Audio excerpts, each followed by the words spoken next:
Mystery on the sand. I just don't know. It'd be very interesting to see what they report. After beachgoers find a washed-up Florida oddity. A cargo ship fire ends in tragedy. We just lost 2 of our best here in the city of Newark. As firefighters battling the flames have to fight to save their partners too. The whole world is feeling the heat. I'm melting. It's hot. After scientists record the hottest temperatures ever seen on our planet. And the social media wars are heating up. It needs to be a place that's safe, a place that is trusted. As Meta launches a new platform to compete directly with Twitter. These stories and more coming up on Newsbreak. Hello, South Florida. I'm Halwa Ezel. I'm Lauren Wirtz. Today is Friday, July 7th, 2023. Live from the Lee Caplin School of Journalism and Media in North Miami, this is Caplin News. World records are being broken, and not in a good way, with this week having the hottest days ever recorded. Caplin News reporter Aiden Chacon has the story. This year's 4th of July was the hottest day in world history, and last June was the hottest June in world history, and it doesn't seem like Mother Nature is done breaking records just yet. According to the Climate Change Institute of the University of Maine, the world's global temperature reached 17.18 degrees Celsius on July 4th, which translates to 62.92 degrees Fahrenheit. While South Florida is used to blistering heat during the summer season, countries all around the world are adjusting quickly to this kind of weather. The European Union's Copernicus Climate Change Service analyzed temperatures for the month of June this year and found that there was a substantial margin above the previous record set 4 years ago in 2019. 9 of the 10 hottest Junes have occurred in this last decade, according to the EU. Canada is a country that's used to cold weather and lots of snow, but even our northern neighbors are struggling to deal with these record-setting temperatures. I'm melting. It's hot. It's places like Canada and the northwest region of the United States that are preparing for anything that these heat waves may bring. Any area is at play here in the coming few days for new fire starts. While the World Health Organization have mentioned climate change to be a global health crisis for the environmental impact it has on areas with lots of plant life and open land, it also poses a threat to anyone around the world with an outside job. Just like hanging out in God's frying pan, that's all it is. Surface temperatures of oceans across the entire world also felt record-breaking warmth. After the global temperature reached an all-time high on Monday, a new all-time high was achieved on Tuesday and Wednesday, which shared the same temperature. The impact of this heat will be felt all around the world as records are expected to continue to break well into the summer season. For Caplin News, I'm Aiden Chacon. A sandy surprise on the beach in Palm Beach County. As Caplin's Amanda Gray reports, the homeowner may have found a war relic. There's something in the water in Palm Beach, and it might just be from World War II. When Palm Beach homeowner David Martyr looked out his window, he did not expect to see an unidentified missile in the water. I wasn't really worried. I was kind of sitting out there like, it'd be crazy to see an explosion. You know, hopefully nobody gets hurt. It was right along the shore off of North County Road and Ocean Lane.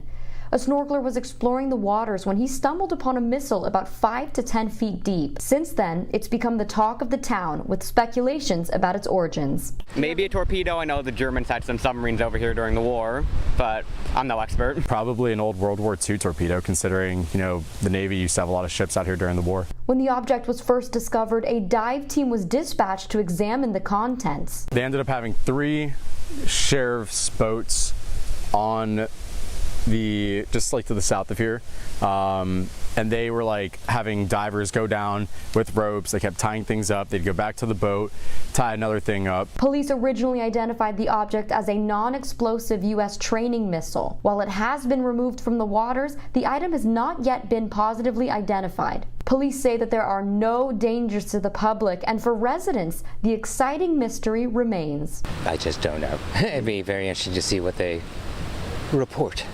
That's pretty cool. Investigations are still underway to figure out where the item even came from. Reporting for Caplin News, I'm Amanda Gray. Diving into danger, as WVTM's Patsy Douglas reports, trying to complete a TikTok challenge has led to deaths on lakes near Birmingham, Alabama.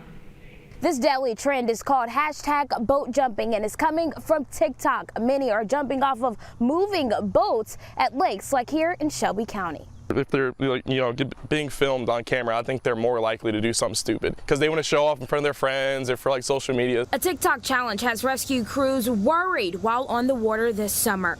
In the last 6 months, they've seen 4 victims die from this boat jumping TikTok challenge. The 4 that we responded to when they jumped off of the boat, they literally broke their neck and basically an instant death. Rescue crews say these deaths are people of all ages. It's very sad for the needless loss of life when it's totally preventable. And that's frustrating when we're working so hard to try to save lives. And TikTok challenges like this one can make that job much harder. I've heard some horror stories, people hitting their heads and not being found, so yeah, just be safe. Now, rescue crews will be out patrolling areas here in central Alabama. They're encouraging those to not drink and drive or jump for any reason.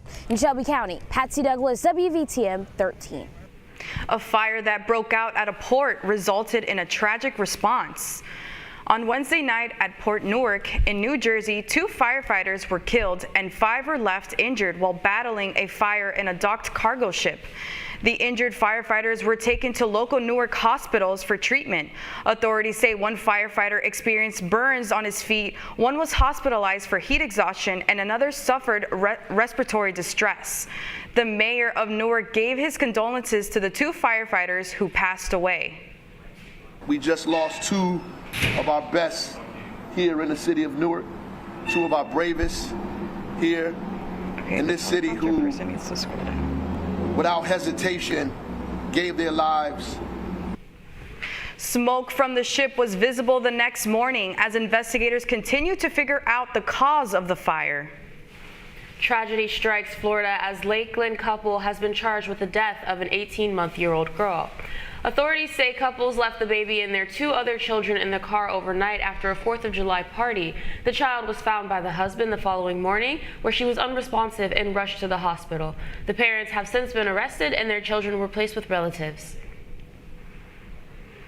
A former aide to Donald Trump is out of South Florida's courtroom today after pleading not guilty to 6 charges alleging his mishandling of classified documents. Walt Nauta, who worked with Trump in the White House and after he left office, was arraigned on Thursday at the federal courthouse in Miami. He faces charges including conspiracy to obstruct justice alongside Trump. After pleading not guilty to all charges, Nauta also requested a jury trial. The Marlins stumble as they try to sweep the Cardinals. That's still ahead, and so is this story. It's not exactly the same as Twitter. There are a lot of things we're going to have to get used to, and there are different communities on each. Social media giants are fighting on a new front, and users are picking sides. Newsbreak will be back in 2 minutes. How prepared is your family if a tornado shows up at your doorstep, or a flood, or a hurricane? You can't just turn away a natural disaster. That's why it's important to go to ready.gov/plan now.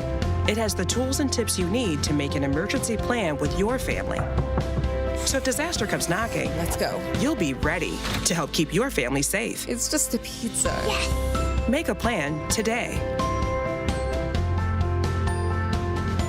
Jordan knows he shouldn't eat this entire bowl of nachos, but tonight he's earned that right because a few hours ago in the middle of happy hour, he recognized a sign, not from the gods or a bolt of lightning, but from a double heart, a kissy face, and a 4th ha in ha ha ha. That's when Jordan knew he was buzzed. So when it was time to go, he got a ride home instead of driving. Be a legend like Jordan. Recognize your buzzed warning signs and get a ride home. Buzz driving is drunk driving. There was an old woman who lived in a shoe. She had so many children, she didn't know what to do.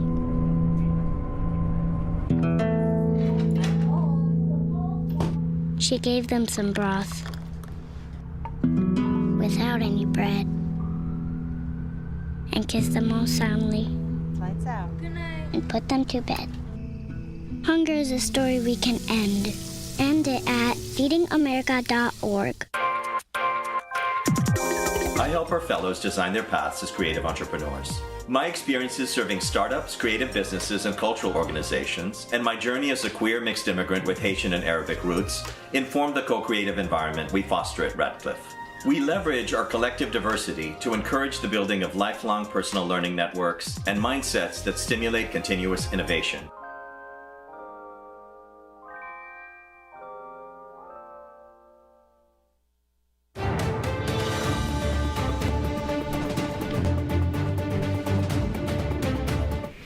A new social media platform is taking the world by storm, and it's backed by Meta.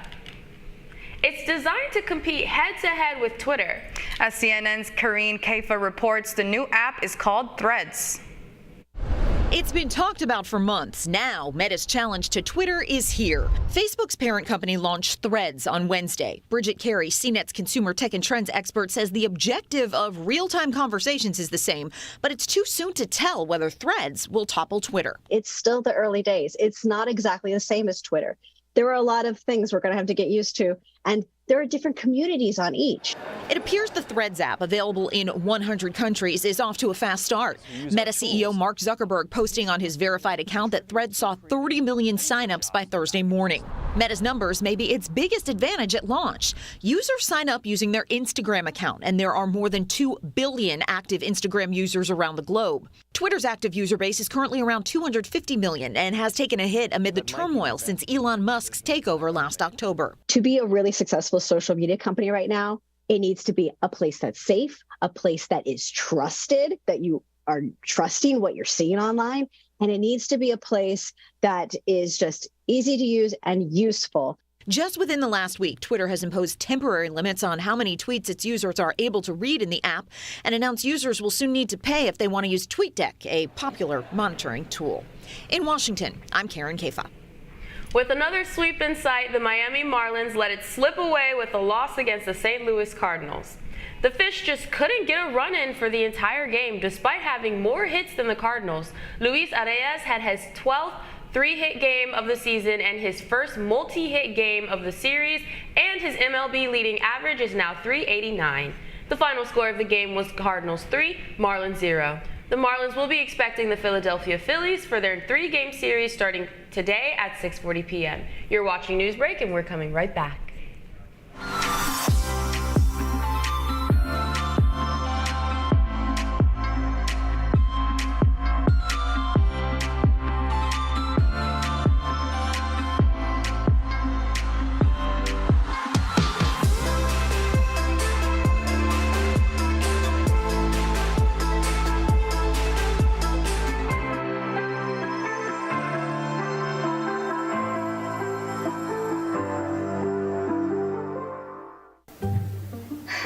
I could really use a new tablet. I just don't have the money. Let me ask you something. Do you have a Pell Grant? Yes? You do know you can get a free tablet, right?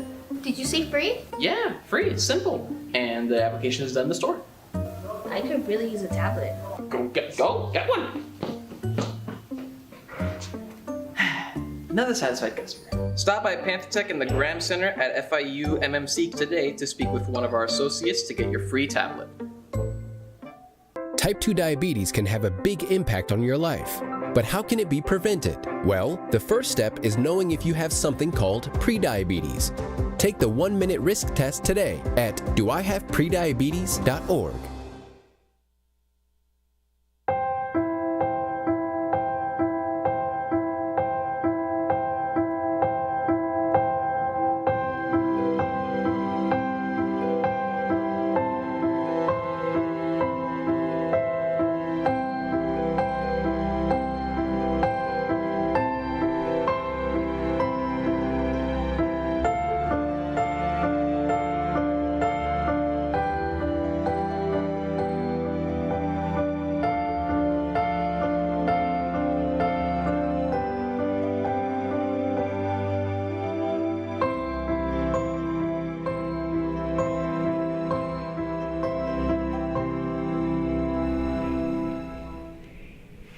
That's all the time we have for Newsbreak. I'm Lauren Wirtz. I'm Halwa Ezel. Get more news anytime at caplinnews.fiu.edu.